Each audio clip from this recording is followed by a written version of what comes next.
बिहार विधानसभा चुनाव जैसे जैसे नजदीक आ रहे हैं, चुनाव प्रचार का माहौल गरमाया जा रहा है। सोशल मीडिया पर प्रचार की बाढ़ है। हर पार्टी अपनी छवि चमकाने और विपक्ष को घेरने में लगी हुई है। लेकिन इस बार चुनाव आयोग ने साफ साफ संदेश दे दिया है कि अब एआई से बनी फर्जी वीडियो या फिर आवाज से मतदाताओं को गुमराह करने की छूट नहीं मिलेगी। आप देख रहे हैं द हिंदी टॉप और मैं हूं आपके साथ सामिया खान। दरअसल हाल के महीनों में आर्टिफिशियल इंटेलिजेंस यानी कि एआई का इस्तेमाल राजनीति में तेजी से बढ़ा है। नेताओं के भाषण बदल दिए जाते हैं, किसी की आवाज किसी और को दे दी जाती है और वीडियो इस तरह एडिट किए जाते हैं कि देखने वाला भ्रमित हो जाता है।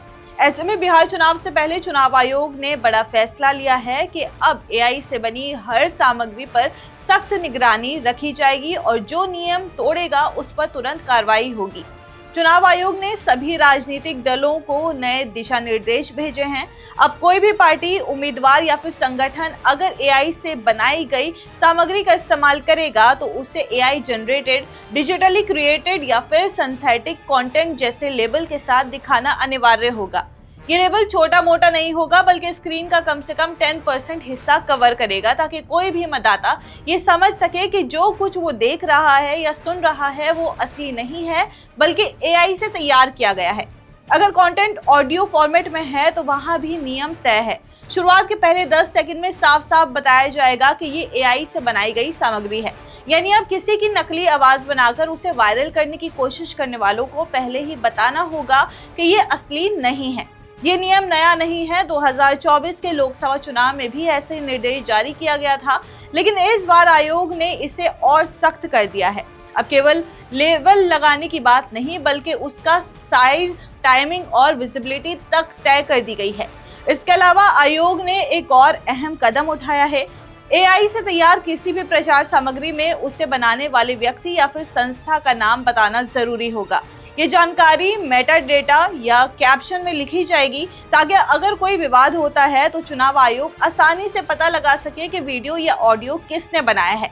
आयोग ने यह भी साफ किया है कि कोई भी ऐसी सामग्री जो किसी व्यक्ति की पहचान, चेहरे, आवाज या रूप को बिना सहमति के इस्तेमाल करती है और जनता को गुमराह कर सकती है, वो पूरी तरह से गैर कानूनी होगी। यानी अब किसी नेता का नकली वीडियो बनाकर उसे सोशल मीडिया पर फैलाना सीधे अपराध की श्रेणी में आएगा। इतना ही नहीं, अगर आयोग किसी कंटेंट को गलत या फिर भ्रामक पाता है तो उसे हटाने का आदेश जारी करेगा और ये काम 3 घंटे के भीतर पूरा करना होगा। यानी 3 घंटे की डेडलाइन तय है, या तो कंटेंट हटा दो या फिर कार्रवाई झेलो।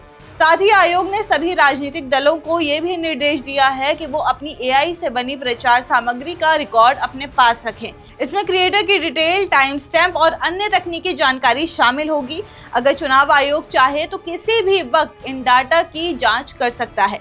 दरअसल एआई का इस्तेमाल अब सिर्फ टेक्नोलॉजी या फिर मनोरंजन तक सीमित नहीं रहा है बल्कि राजनीति में भी ये बड़ा हथियार बन चुका है। उम्मीदवार अब अपने भाषण को बेहतर दिखाने, विरोधियों को नीचा दिखाने या फिर मतदाताओं को भावनात्मक रूप से प्रभावित करने के लिए एआई का इस्तेमाल करने लगे हैं। हाल ही में एक विवादित उदाहरण सामने आया था। कांग्रेस ने एआई वीडियो जारी किया था जिसमें प्रधानमंत्री मोदी की मां को दिखाया गया था। ये वीडियो वायरल होते ही बड़ा राजनीतिक बवाल खड़ा हो गया। बीजेपी ने इसे असंवेदनशील और झूठा बताया जबकि कांग्रेस ने सफाई दी कि ये प्रतीकात्मक था। लेकिन इस घटना के बाद आयोग की चिंता बढ़ गई कि एआई अब चुनावी हथियार बन रहा है।